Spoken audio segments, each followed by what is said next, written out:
Hello welcome back to జ్ఞాన academy. ఎలా ఉన్నారు? అందరు బాగున్నారా? సో మనకు రీసెంట్గా ఎన్ఎండిసికి సంబంధించి 9,095 పోస్టులతోటి, అంటే 5 తక్కువ 1000 పోస్టులతోటి మనకు నోటిఫికేషన్ రిలీజ్ అయింది, రైట్? సో ఆ నోటిఫికేషన్లో ఏమేం పోస్టులు ఉన్నాయి, ఏ క్వాలిఫికేషన్ ఉన్న వాళ్ళకి ఈ పోస్టులు అప్లికబుల్ అవుతున్నాయి. ఇది మనకు పబ్లిక్ సెక్టార్ యూనిట్స్. ఓకే, మనకు ఉన్నటువంటి 351 పబ్లిక్ సెక్టార్ యూనిట్లలో ఇది ఒక యూనిట్. ఎన్ఎండిసి అనేది గవర్నమెంట్ ఉద్యోగమే, ప్రైవేట్ ఉద్యోగం కాదు. ఓకేనా?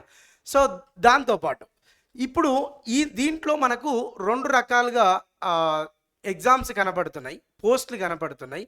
ఆ పోస్ట్ ఏంటి, ఆ పోస్టులలో ఉండేటువంటి న్యూమరికల్ ఎబిలిటీని, రీజనింగ్ని ఎట్లా టార్గెట్ చేయాలి అనే ఉద్దేశంతో ఈ వీడియో చేస్తున్నాను, రైట్? ఒక్కసారి పోస్టులకు వస్తే ఫీల్డ్ అసిస్టెంట్, నేను డీటెయిల్లోకి పోస్టుల పేర్లు పూర్తిగా చదవడానికి ట్రై చేయను. ఇగో ఇక్కడ లిస్ట్ మొత్తం 10 పోస్టులు అనేటివి మనకు పడినాయి. సో ఈ 10 పోస్టులలో ఒక్కటి మాత్రం డిఫరెంట్ ఉంది, అది ఫీల్డ్ అసిస్టెంట్ పోస్ట్. ఈ ఫీల్డ్ అసిస్టెంట్ పోస్ట్కి ఎగ్జామ్ ప్యాటర్న్ డిఫరెంట్గా ఉంది, అది ఆఫ్లైన్ ఎగ్జామ్ ఉంది. మిగతా వాటన్నిటికి కూడా సిబిటి ఎగ్జామ్ అనేది ఉంది, రైట్?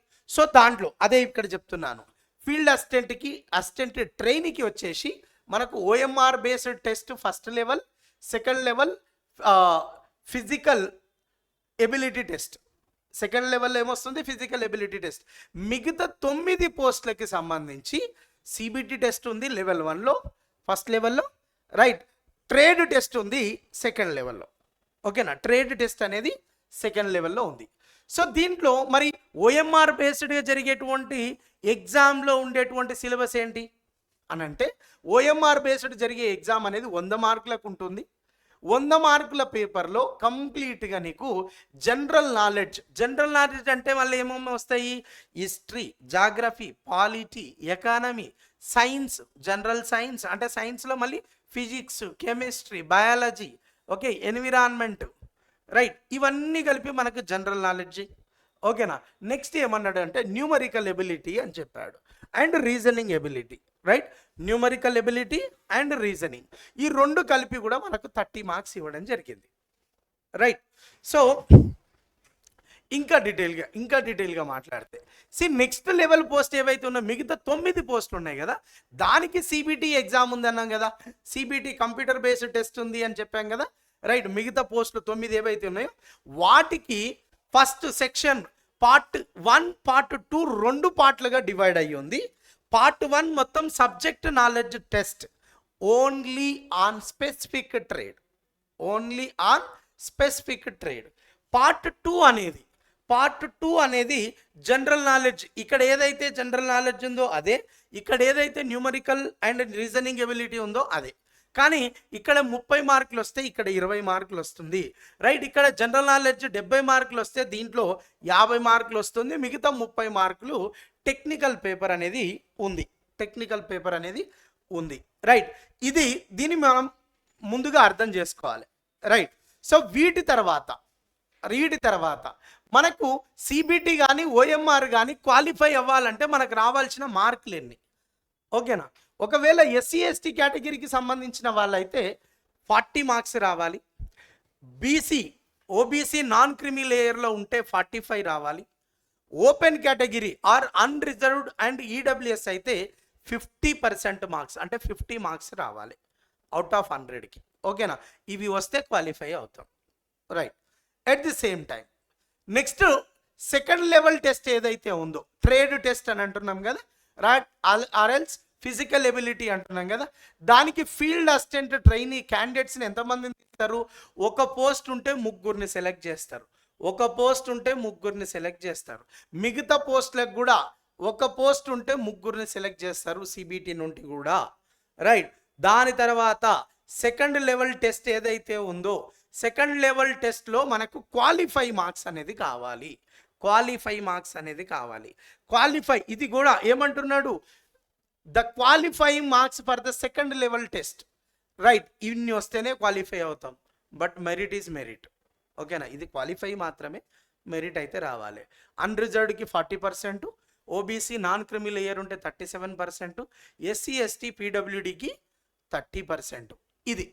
సో దీని తర్వాత మనకు అర్థం కావాల్సింది ఏంటి? న్యూమరికల్ ఎబిలిటీలో ఉండే సిలబస్ ఏంటి, రీజనింగ్లో ఉండేటువంటి సిలబస్ ఏంటి. బేసిక్ సిలబసే 10th స్టాండర్డే. ఓకేనా, 10th స్టాండర్డే. అంటే ఇప్పుడు మనకు 10th స్టాండర్డ్ అంటే 10th క్లాస్ టెక్స్ట్ బుక్లోకి వెళ్ళి ఇస్తారా సార్ అని అడగొద్దు. అవునా, మనకి 10th క్లాస్ బుక్ కాదు, ఎన్సీఆర్టీని బేస్ చేసుకొని మనకు క్వశ్చన్ పేపర్ అనేది నేషనల్ లెవెల్ పోస్ట్ కాబట్టి ఎన్సీఆర్టీని ఫాలో అవుతారు. మనం కూడా దాన్ని ఫాలో అవ్వాలి. మనం ఏ స్టేట్ బోర్డుకి సంబంధించిన వాళ్ళమైనా ఎన్సీఆర్టీని ఫాలో అవ్వాలి. అయితే దీంట్లో ఉన్న సిలబస్ ఏముంది, బేసిక్గా నీకు ఏం తెలవాలి, నెంబర్స్ గురించి తెలవాలి. నెంబర్స్ గురించి తెలవాలంటే ఫస్ట్ నెంబర్ సిస్టమ్ తెలవాలి. అది నెంబర్ సిస్టమ్. ఈ నెంబర్ సిస్టమ్ తెలిసిన తర్వాత ఆ నెంబర్లను బట్టి నువ్వేమేం చేస్తావు, 4 మ్యాథమెటికల్ ఆపరేషన్ చేస్తావు. ఒకటి addition, subtraction, multiplication and division. ఇంకో ఇదే division, multiplication, addition, subtraction, board mass rule. అవునా, దాని తర్వాత ఆ నెంబర్స్లలో డెసిమల్స్ పాయింట్లలో ఉంటే ఏంటి, ఫ్రాక్షన్లలో ఉంటే ఏంటి, అవునా, వాటి యొక్క సింప్లిఫికేషన్. ఆ తర్వాత వాటిని సింప్లిఫై చేయడానికి ఎల్సిఎం హెచ్సిఎఫ్ని ఎట్లా వాడతాం. ఓకే, ఇక్కడ వరకు బేసిక్ కాన్సెప్ట్. ఒకవేళ ఓన్లీ న్యూమరికల్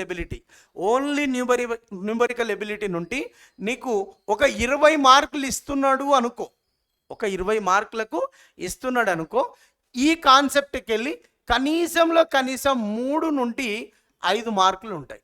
3 నుండి 5 మార్కులు ఉంటాయి. రైట్, ఓకేనా.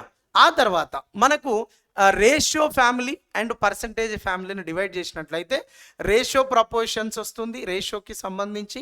ఓకేనా, అట్లాగే ఏజ్ క్యాలిక్యులేషన్స్ కనుక్కుంటాం. అవునా, పార్ట్నర్షిప్ కనుక్కుంటాం. ఇందుట్లో లేదు, ఈవెన్ దో క్వశ్చన్స్ అనేటివి వస్తాయి. మిక్సర్ అండ్ అలిగేషన్ ఉంటుంది. ఓకే, నెక్స్ట్ పర్సంటేజ్కి వచ్చినప్పుడు percentage, simple interest and compound interest, profit and loss అనేది మనకు కనబడుతుంది. అలాగే నెంబర్ సిస్టంలోనే ఇంకా ఒక భాగంగా మనము స్క్వేర్ రూట్స్, క్యూబ్ రూట్స్ అనేటువంటి విషయాన్ని కూడా చదవాల్సిన అవసరం ఉంది. ఓకే, వీటితో పాటు time and distance, time and work, pipes and system, ఈ 2 ఒకే రకమైనటువంటి application. Right, time and distance and trains, boats ఏవైతే ఉన్నాయో అవి కూడా మనకు టైమ్ అండ్ డిస్టెన్స్లోనే కలిపి చదువుతాం. ఇక్కడ సిలబస్ని సపరేట్గా మెన్షన్ చేయడం ఏముండదు. ఆల్ కాంపిటేటివ్ ఎగ్జామ్కి ఏదైతే ప్రిపేర్ అవుతున్నామో ఆ కాంపిటేటివ్ సిలబస్ని అంతా కూడా ఒకేసారి సమ్మరీగా మనం తీసుకోవాలి.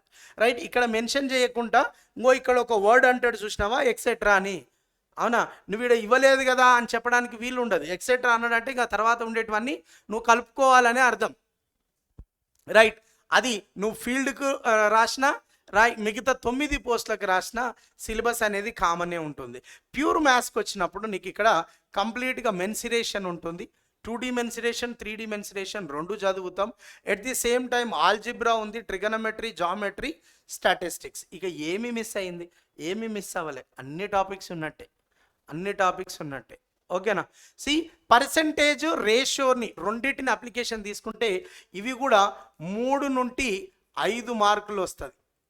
టైమ్ అండ్ వర్క్ మీద, పైప్స్ అండ్ సిస్టమ్ మీద మినిమం 1 or 2 క్వశ్చన్స్ పక్కా.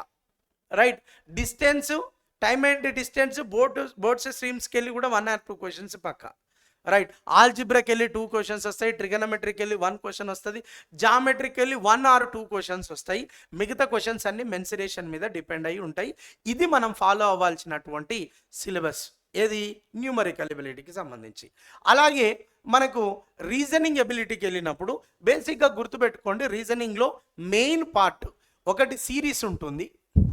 ఈ సిరీస్ అనేది నెంబర్ సిరీస్ ఉంటుంది, లెటర్ సిరీస్ ఉంటుంది, వర్డ్ సిరీస్ ఉంటుంది. Okay, number series, letter series, word series. ఓకేనా, ఇంకొకటి ఎంబెడెడ్ ఫిగర్స్ కూడా ఉంటుంది. ఓకేనా, ఇమేజెస్ సిరీస్ కూడా ఉంటుంది. ఇలా సిరీస్ ఒకటే కాదు, అట్లాంటిదే క్లాసిఫికేషన్ ఉంటుంది, అట్లాంటిదే మనకు క్లాసిఫికేషన్ ఉంటుంది. ఓకేనా, ఈ క్లాసిఫికేషన్ కూడా మళ్ళీ 4. తర్వాత అనాలజీ ఉంటుంది, అనాలజీ కూడా ఇవి 4. నెంబర్ అనాలజీ ఉంటుంది, లెటర్ అనాలజీ ఉంటుంది, వర్డ్ అనాలజీ ఉంటుంది, ఎంబెడెడ్ ఫిగర్స్ ఉంటుంది. ఓకేనా, వీటి తర్వాత ఇందుట్లో భాగమే చూడండి, ఆల్ఫాబెటిక్ అండ్ నెంబర్ సిరీస్. సిరీస్లో భాగమే అది. రైట్, ఆల్ఫాబెటిక్ సిరీస్ నీకు మంచిగా వచ్చింది, లెటర్ సిరీస్ బాగా వచ్చింది అనుకో, కోడింగ్ డీకోడింగ్ పక్కగా 2 మార్కులు తెచ్చిపెడుతుంది. పక్కగా ఆల్ఫబెట్స్ A to Z వాటి పొజిషన్స్, వాటి రివర్స్ పొజిషన్స్ తెలుసుకుంటే నీకు కనీసం 2 మార్కులు ఎగ్జామ్లో ఉంటాయి. ఓకేనా? ఇప్పటిదాకా మనం మాట్లాడుకున్నటువంటిది మ్యాథమెటిక్స్లో 4 ఆపరేషన్స్ ఉంటాయి కదా, అవే మ్యాథమెటికల్ ఆపరేషన్స్. దీంట్లో వాడు ఏం చేస్తాడనంటే కొన్ని నెంబర్లను చేంజ్ చేస్తాడు, కొన్ని సింబల్లను చేంజ్ చేసేటువంటి క్వశ్చన్స్ ఉంటాయి. ఓకేనా? రిలేషన్షిప్స్ అంటే ఇది బ్లడ్ రిలేషన్స్కి రిలేటెడ్.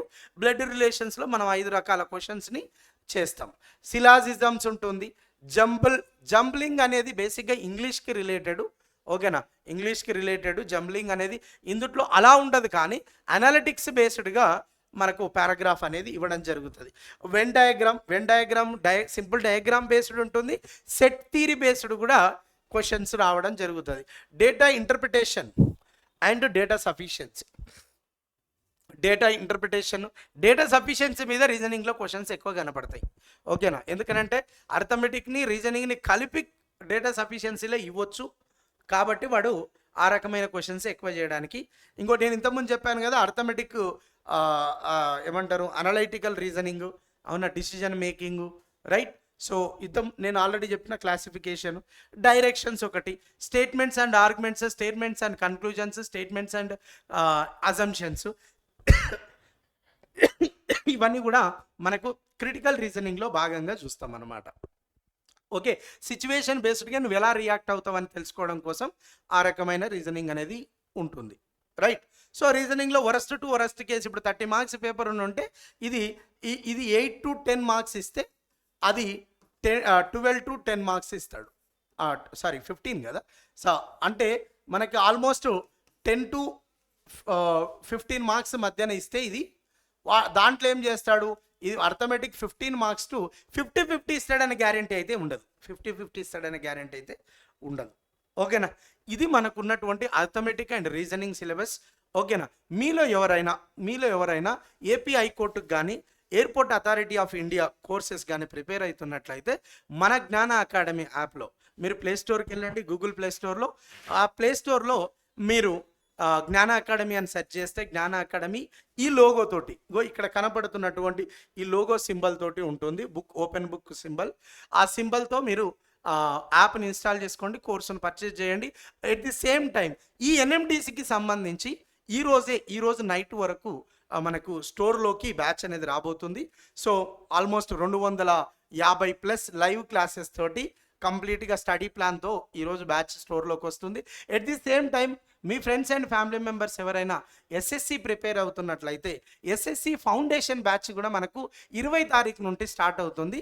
దానికి సంబంధించి రెగ్యులర్ మనకు జనరిక్స్ అనేటివి మన ఛానల్లో ఉంటాయి. ఎట్ ది సేమ్ టైం యాప్లో దీనికి సంబంధించిన యాక్టివిటీస్ ఉంటాయి. మనకు రానున్న రోజులలో ఈ 10 రోజులలో మనం 3 మ్యారథాన్లు కూడా ఎస్ఎస్సి మీద చేయబోతున్నాం. ఎన్ఎండిసి పైన కూడా కంప్లీట్ సెట్తో అర్థమెటిక్, రీజనింగ్, జీకే అన్నీ కలిపి మ్యారథాన్లు ఎన్ఎండిసి పైన కూడా మనకు మ్యారథాన్ ఉండబోతుంది. So hope you enjoyed this session. Do like the session. ఎవరైతే ఛానల్ని కొత్తగా సబ్స్క్రైబ్ చేస్తున్నారో సబ్స్క్రైబ్ చేయడం మర్చిపోవద్దు. ఛానల్ని అంటే అట్ ది సేమ్ టైం యాప్ని ఇన్స్టాల్ చేసుకోండి. యాప్లో ఉన్నటువంటి ఫ్రీ కంటెంట్ని యూజ్ చేసుకోండి. Thank you. Have a nice time. We will meet in the next session.